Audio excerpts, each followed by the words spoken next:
በ2010 ከተከናወነው ሀገራዊ ለውጥ በኋላ በኢትዮጵያ የተከናወነው እያንዳንዱ ተግባር በሙሉ ታሪክ ላይ የተመዘገበ ልዩ የኢትዮጵያ የታሪክ ጥፋት ሆኖም የተጻፈ ነው።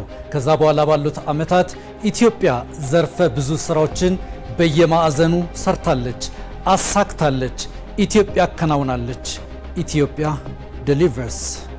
በታሪክ ሁሉ እንደሆነው አንዳንድ ትውልድ ይነሳል ስለ ሀገሩ ዝቅታ የሚገደው፣ የሀገሩ ሽንፈት ልቡን እንደ እሳት የሚፈጀው፣ የሮም የወርቃማ የስልጣኔ ዝለት የሚያስተክዘው የጣሊያን ሰው፣ የጃፓን ውድመት የሚያንገበግበው የሩቅ ምስራቅ ሰው፣ የቻይና የ100 ዓመታት ውርደት የማያስተኛው የቻይና ልጅ፣ የኦቶማን ቱርክ የድምቀት ዘመን መደብዘዝ እረፍት የማይሰጠው የቱርክ ልጅና የመሳሰሉት በየሀገሩ ሁሉ ማየት እንግዳ ክስተት አይደለም።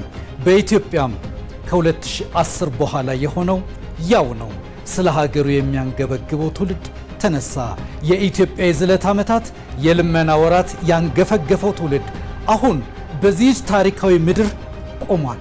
Nations occasionally arrive at moments that require honesty. ትውልዶች አንዳንዴ ሐቀኝነትን በሚጠይቅ አጋጣሚ ላይ ይቆማል። የት ላይ እንደሚገኙ በሚያውቁበት፣ ወዴት እንደሚራመዱ ለመወሰን ጽናት እንዲኖራቸው በሚጠይቅ። ኢትዮጵያ አሁን እያለፈች ያለችው በዚህ ሁኔታ ላይ ነው። ጉዳዩን በጥያቄ ልጀምር። ለኢትዮጵያ ወደፊት መስፈንጠር ማለት ምን ማለት ነው? ከሌሎች ለመድረስ አይደለም፣ ሌሎችን ለመከተልም አይደለም፣ ወደፊት መዝለል። Not to catch up, not to follow, to leap. ኢትዮጵያ ታከናውናለች፣ ኢትዮጵያ ታሳካለች ቢባል በዚህ ትውልድ ብርታት ነው። ሀገሩን በምልአት የሚረዳ ትውልድ፣ ወደ ሌሎች ለመድረስ የምትቃትት ኢትዮጵያ ሳይሆን በልማትና ህዝባዊ አቅሟ ልክ የምትራመድ ደግሞም የማትቀደም የምትቀድም ኢትዮጵያ። አዲስ እይታ በኢኮኖሚ፣ አዲስ ትግበራ በዲጂታል፣ አዲስ ጉዞ በፖለቲካና በሀገረ መንግስት ግንባታ፣ አዲስ ንጋት በከተሞች ግንባታ፣ የተለየ አውራ ጎዳና በዲፕሎማሲ። እነዚህ የአዲስ አድማስ መዳረሻ ፍኖቶች ኢትዮጵያን ከዓመታት ዝቅታና ደብዛዛነት ወደ ፍካት፣ ወደ ድምቀት፣ ትርጉም ወዳለውም ሀገራዊ የለውጥ ንጋት አድማስ ያወጧት አዲስ እሳቤዎችና ትግበራዎች ናቸው። ድካምና ጥረቱ በአበባና ፍሬ የመገለጥ ወራት ላይ ይገኛል።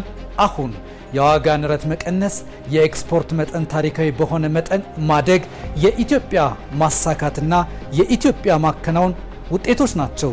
Today, a different story is emerging.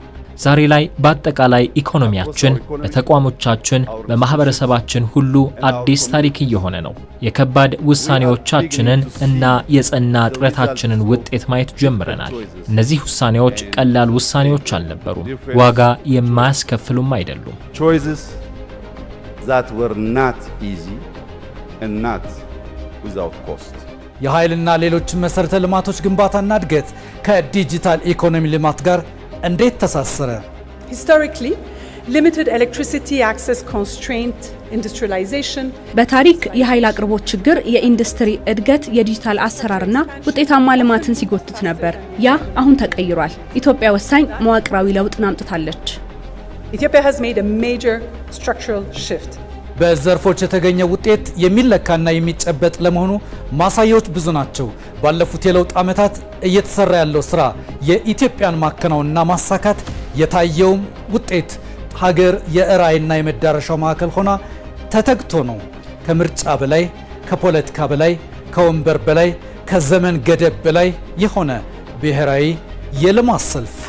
This discipline to plan beyond one electoral cycle. It's not about winning election. እየተሰራ ያለው ምርጫ ለማሸነፍ አይደለም። ጉዳዩ የሆነ አካል ስልጣን ላይ እስካለ የሚፈጸም አይደለም። እየተሰራ ያለው ለ10፣ ለ20፣ ለ30 ዓመታት በማቀድ ነው። ለሀገር እየተሰራ ያለው በልዩ ቁርጠኝነት ነው። በዚህም የሀገር በቀል የኢኮኖሚ ማሻሻያ መሰረቶች 4 ናቸው። ዋና ማዕከል ሆኖ እየተሰራ ያለው ደግሞ የማክሮ ኢኮኖሚ መረጋጋት ነው። At the core of this reform is macro stability.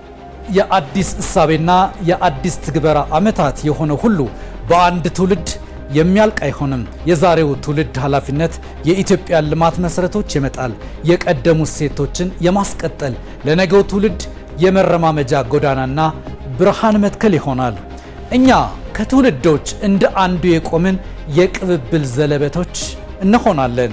በኢትዮጵያ ዘላቂ ልማት ማሳካት ውስጥ ድርሻ ያለን፣ ለኢትዮጵያም የምንመኘው በጎ ሁሉ እንዲሆን ከእስከ ዛሬው የበለጠ ትጋት በየቆምንበት ማዕዘን ይጠበቃል።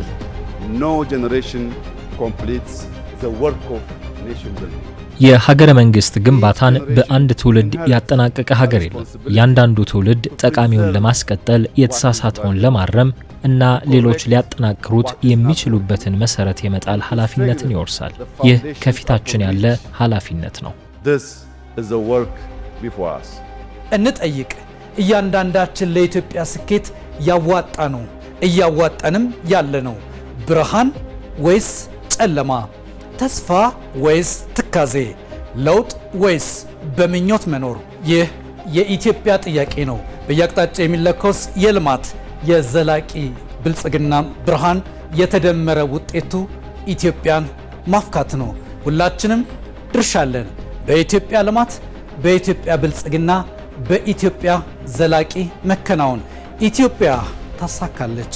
ኢትዮጵያ አከናውናለች። ኢትዮጵያ delivers.